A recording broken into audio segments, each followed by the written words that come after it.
I want to welcome everyone to today's hearing, the first hearing of the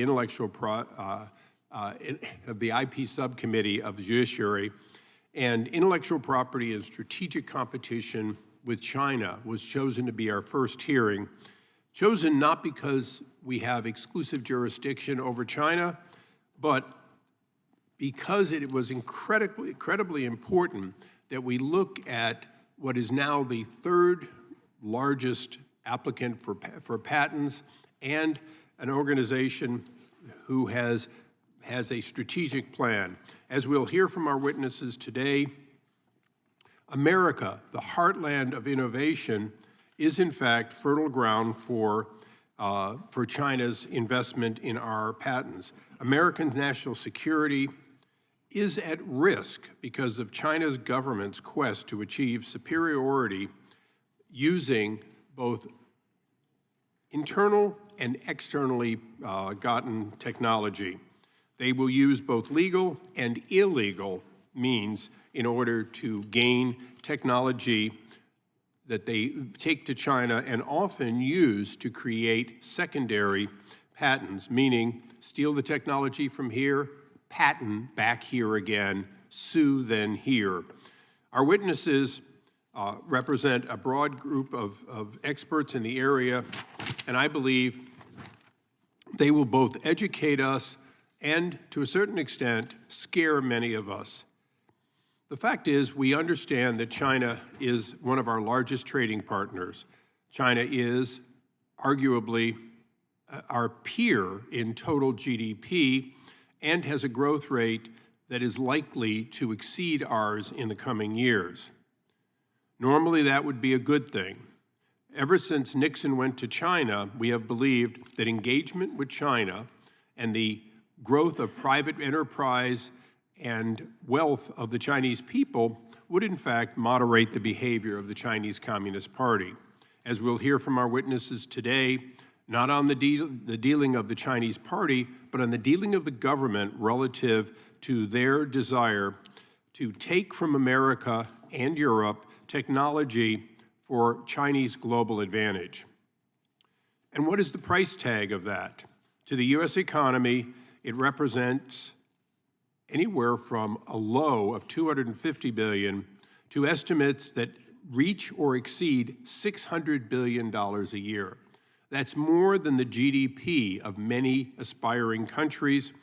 It is more than any one corporation would ever dream of making in a year, and it might in fact be low in our estimations. Entities funded by the government are also flooding the Patent and Trademark Office with dubious patent applications. In fact, not only are they dubious, but they often end up in the hands of non-practicing entities who specialize in suing U.S. firms, meaning they get the patents that are pretty useless except to sell to trolls. They sell them to trolls. Many companies are involved in this, but I'll mention today Huawei. I'll mention them because in addition to being one of the largest stealers of technology, including 5G technology, they also represent a national threat to any country that puts their products in, so much so that the United States has chosen to ban their products. We ban their products. We do not ban the revenue they receive, both directly and indirectly, from dubious patents that are filed against U.S. companies. To make matters worse, they don't just do it in Article 3 courts. They use our ITC as though they were a domestic producer in order to sue and often stop an American company from producing a product that the American company, invented. It should not be surprising then that the fastest growing foreign country of origin for U.S. patents is China. It went from 4th in 2018 to 2nd in 2022, exceeding Japan and our other allies. As troubling as that sounds, it could be worse.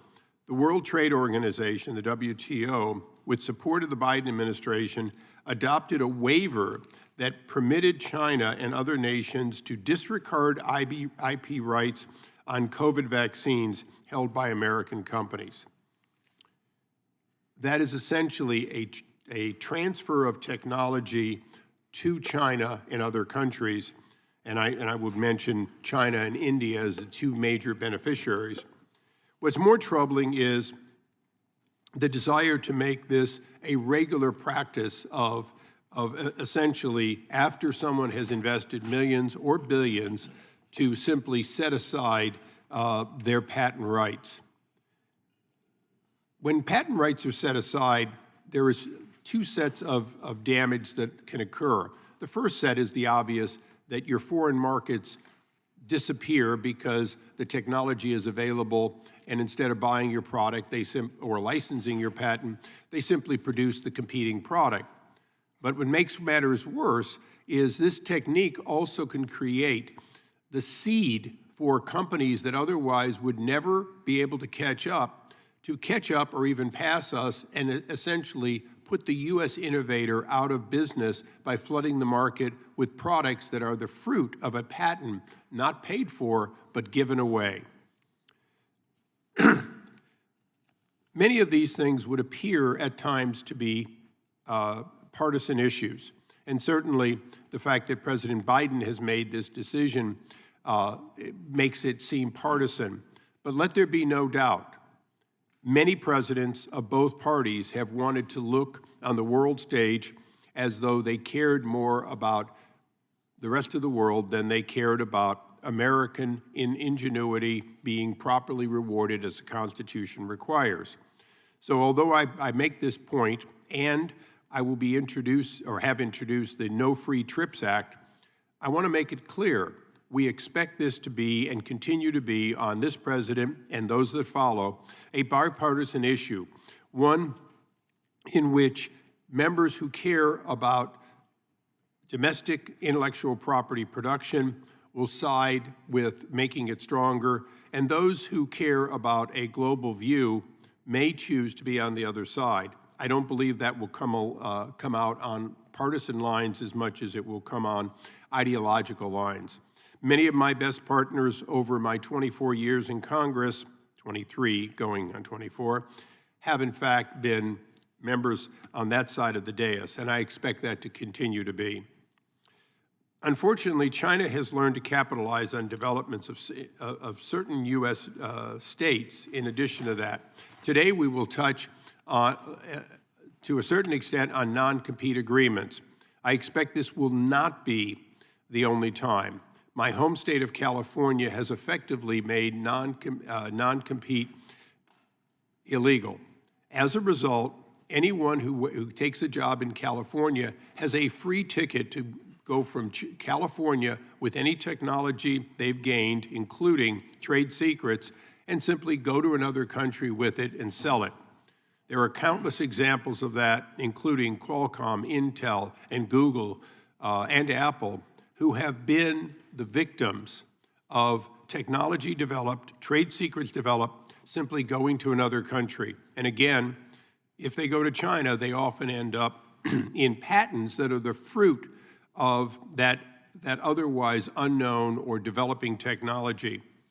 Simple antitrust or simple non-compete agreements that simply invalidate the year or two after someone leaves from being able to patent something that they learned about in their first company have been invalidated in California, and there's an effort to make that national.